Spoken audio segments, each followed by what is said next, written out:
In this video, we're going to be learning about our next type of transformation rule, which are reflections, also called pivots.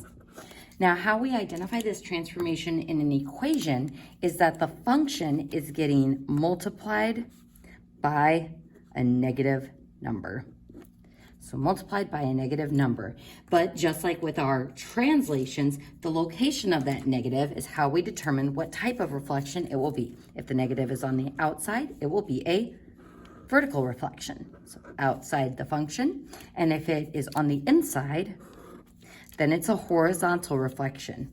Now, something to take note of is another way to describe a vertical reflection is over the x-axis. And I want you to put a note by this because my math lab on the homework and also on your test will describe reflections in this way. So folks, if I think about a function, let's just say like this, and I reflect it vertically, that means top over bottom, and thus I am pivoting over the x-axis line. Whereas if I have a horizontal reflection and I flip it horizontally from left to right, then I am pivoting around that y-axis. So make sure you understand those definitions and how to describe it both ways. So again, you might think vertical means y, but it's vertical as in top over bottom, and it's pivoting over the x-axis.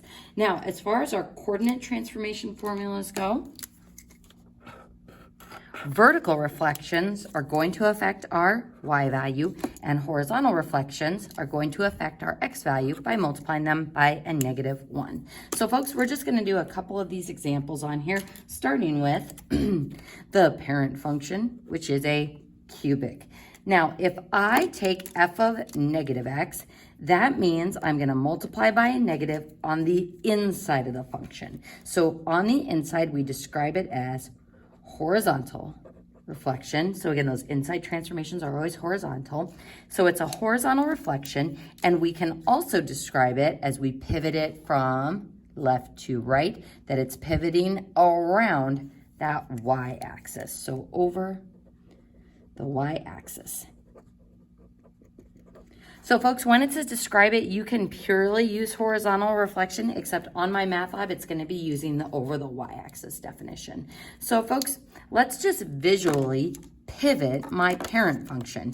If I horizontally reflect it, that means I am going to swivel it from left to right. So how we can do that is this right swoosh is going to flip over to the left, and this left swoosh is going to flip over to the right.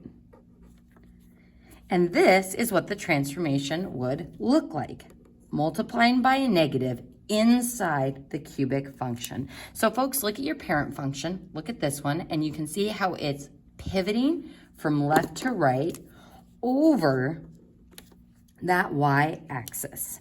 Now, something that's interesting about horizontal reflections and why you didn't talk about them too much in Algebra 2 is because if I apply a horizontal reflection to an absolute value function, if I pivot this from left to right, whoop, the right becomes the left side, the left becomes the right side, what I end up with is the exact same function.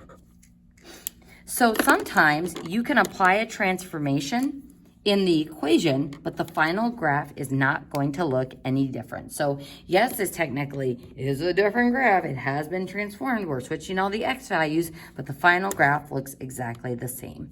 So that's something kind of interesting as far as horizontal reflections with some of our functions. Now, for vertical reflections, the negative is on the outside of the function. So a vertical reflection. Now, when we vertical reflect, we flip it from top to bottom. So top over bottom or over the x-axis. So if I go back to this parent function, I should probably zoom out a little bit, just a titch. If I take this top function and I pivot it top over bottom, this swoosh is going to go down to quadrant 4, going like this. And then this part of the swoosh is going to flip upward into quadrant 2.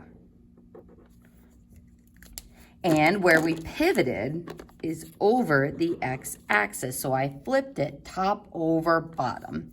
Now, something that I want you to note is that this negative on the outside is what makes this a vertical reflection. But look at these two graphs.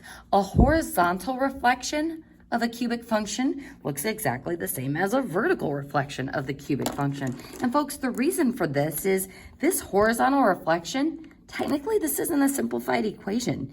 If I take -1 cubed, we get -1. And if I cube x, we get -x cubed.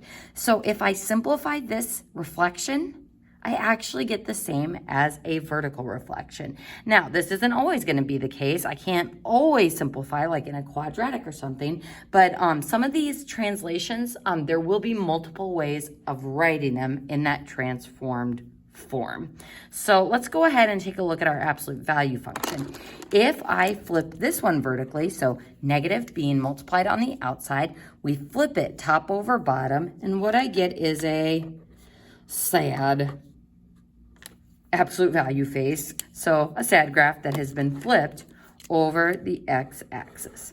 So this one we saw a lot more with absolute values and quadratics in Algebra 2 just because it does change the graph and flips it upside down. So V's become upside down V's and quadratics become upside down U's. Now, looking at our reciprocal function on the right here, I want you to notice the difference between how the transformation looks. If it's down with the x, it's considered a horizontal reflection. But if the negative is out in front of the fraction, that is considered outside and thus a vertical reflection. Folks, are these two fractions equal though? They sure are. So just like these cubic ones are really the same thing, those transformations could be considered in the same way. So again, there's going to be a little ambiguity with some of the reflections.